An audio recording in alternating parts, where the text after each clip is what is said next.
কে আমাদের এখান থেকে ঘুরতেছে মীনাক্ষী। মীনাক্ষী কেরা? মীনাক্ষী কে? মীনাক্ষী একটা হিন্দু মহিলা, যার কাছে বিয়ে হয়েছে তার বয়স হয়েছে 52-53 বছর। এই মেয়েটার বিয়ে হয়েছে, বয়স হয়েছে মাত্র 31 বছর।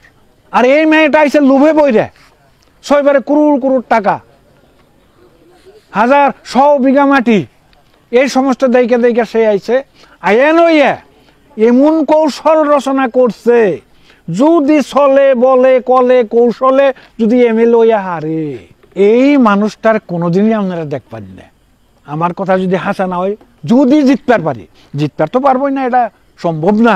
কারণ আমরা বিভিন্ন জায়গায় এই ধরনের মিটিং করতেছি যে এই ইউডিএফ, এই বদরুদ্দিন আজমল, আমিও ছিলাম একটা টাইমে, সেই টাইমে এই দলে মানুষ ছিল 40%, একসমুদে 40 জন।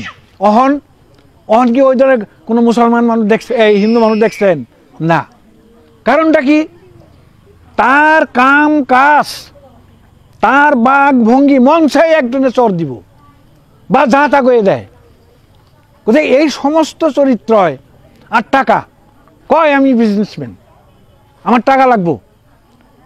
জোয়া 19-এর নির্বাচনের আগে, পার্লামেন্ট নির্বাচনের আগে বরাক ভ্যালিতে বলছে কমে 10-20 লক্ষ টাকা দিতে হইব, তারপর টিকিট আমরা দিব, একদম খোলাখুলি। কোথায় এই সমস্ত কথাবার্তা কওয়া। আজ তারা এমন অবস্থায় মানুষ তাগো নেত্রী ঘুরতাছে, এই সহজ সরল মানুষগো বোকা বানাবার দিকে ঘুরতাছে। তবে আমাদের মানুষ কিছু চালাক হয়েছে ওখন, যে মীনাক্ষী রহমানকে ভোট দেওয়ার কোনো যুক্তি নাই, কারণ সে তো আমাদের এই সমষ্টির না, এই জেলার না, অন্য জেলার মানুষ। গতিকে আপনারা সাবধান হন রাখবো যে AID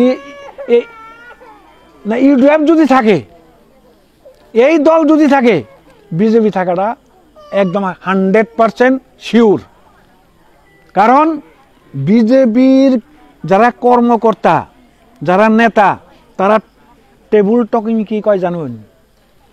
হ্যাঁ, মুসলমান যদি কম সংখ্যক হয়, যদি তেওঁলোকে এই ইউডিএফ মুসলমানের দল করব পারে, আমি বেশি সংখ্যক হই কিয় হিন্দুত্বর নামত দল করবা নৰু? বিজেপি সেই কয়দিন থাকবো। আর বিজেপির যে কাম কাজ দেখতেই আসুন।